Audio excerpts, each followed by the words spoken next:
Ephrem. Bonjour ma sœur. Joie de te retrouver. Vraiment beaucoup. De retrouver l'araméen biblique aussi. Oui. Hein? Dans cette nouvelle année qui commence. Amen. Plein de bénédictions pour chacun d'entre nous, pour nos familles aussi. Amen. Ephrem, on chemine avec toi à travers le Notre Père depuis quelque temps. Oui. Et nous allons rentrer dans une nouvelle étape du Notre Père. Tu peux nous conduire un peu. Je dirais dans le point central du Notre Père. Si je dois tirer un point central. Oui. Nous avons vu que la prière de notre Père se décomposait en 7 prières. Oui. 3 premières prières adressées à la Sainte Trinité. Que ton nom soit sanctifié, que ton règne vienne et que ta volonté soit faite. Et après 4 prières, on va dire, qui nous concernent à nous, dans notre vie de tous les jours. Nous avons vu cette prière, la 4e, qui est donne-nous notre pain quotidien. Oui. Et maintenant, on va rentrer dans le point culminant du Notre Père. La raison de dire le Notre Père, même je dirais, oui. puisqu'on est dans le pardon des péchés qu'on a commis. Oui. Dans l'araméen, la prière du Notre Père se dit Stluto Moronaito. Stluto Moronaito peut se traduire tout simplement par la prière d'appartenance. D'appartenance. D'appartenance à Dieu. Alors là, tiens, c'est le bon Dieu qui nous rappelle qu'on lui appartient tous, n'est-ce pas? Nous sommes tous ses enfants. Oui. Alors c'est très beau, Ephrem, parce que moi ça me fait penser immédiatement, il y a quelque chose qui est très à la mode partout dans les réseaux sociaux et dans le monde dans lequel nous vivons. C'est de parler des premiers besoins de l'homme au niveau psychologique, puisque maintenant c'est le grand Dieu psy, le besoin de sécurité, et le deuxième besoin dans cette pyramide que le monde propose à tous, c'est le besoin d'appartenance. Oui. C'est tellement profond dans notre cœur. C'est pour ça que l'homme, malgré, mais s'il ne connaît pas Dieu, il va aller le chercher ailleurs. Exactement. Alors ça s'appelle aussi la prière seigneuriale du Seigneur. Ça s'appelle prière de ressemblance. Parce qu'avec cette prière-là, on va ressembler de plus en plus à Dieu. Et là, je pense qu'à la fin de la 5e prière, qui est « Pardonne-nous » en français, « Pardonne-nous nos offenses », comme nous pardonnons aussi à ceux qui nous ont offensés. Si vraiment on arrive à ce point central du Notre Père, ça veut dire qu'on a la couronne de gloire qui commence à nous entourer. Et dans l'Apocalypse, chapitre 3, verset 10, Jésus nous demande, parce que tu as gardé ce qu'il fallait que tu gardes, garde ta couronne pour que personne ne te la prenne. Enfin, je résume un peu ce verset 10 du chapitre 3.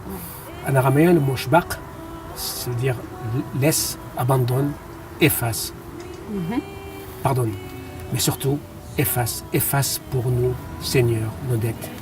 Mais quand on dit efface, Seigneur, pour nous, nos dettes, ça veut dire en fait, c'est comme si on était des personnes importantes. Et qu'on va voir quelqu'un d'ultra important, on va le demander pour moi, efface tes dettes. Mais ce n'est pas seulement à moi, mais aussi les dettes des autres. Nos dettes, parce que du coup, on se met dans toute l'humanité, on fait partie de cette humanité souffrante, on souffre aussi. Et donc, on va demander à notre Père du ciel, parce qu'on a une relation avec lui, parce qu'on l'a sanctifié, parce qu'on a prié sa royauté, sa volonté. On a eu le pain quotidien qui est à travers l'Eucharistie. Maintenant, on va demander un pardon, mais un pardon global. On ne veut pas d'un pardon individuel. On demande au Seigneur un pardon total pour toute l'humanité.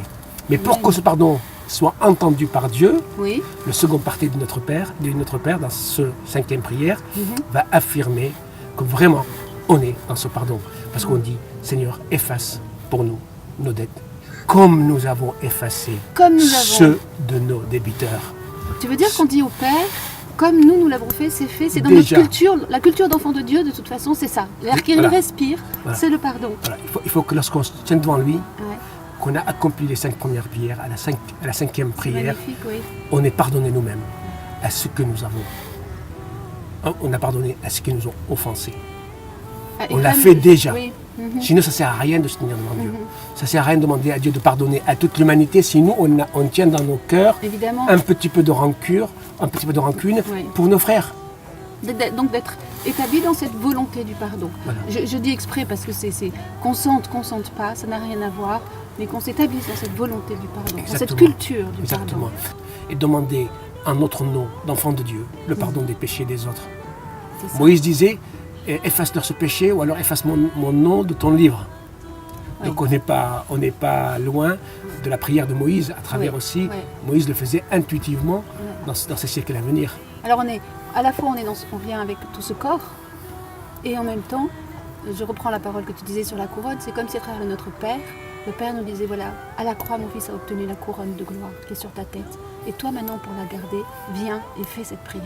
Exactement. D'ailleurs la couronne, il nous la donne dès la seconde prière de notre Père, que ta royauté vienne, oui, ce couronnement qui vient. Donc ça. tout de suite, Fils il nous la donne à travers roi. la sanctification, que ton nom soit sanctifié, que ta royauté vienne, que ton couronnement vienne sur ta tête. Donc résumé en quelques mots, efface-nous, efface pour nous nos dettes, pour nous, ça veut dire, Seigneur, fais-le pour moi, efface pour nous nos dettes, comme nous avons effacé ceux de nos débiteurs.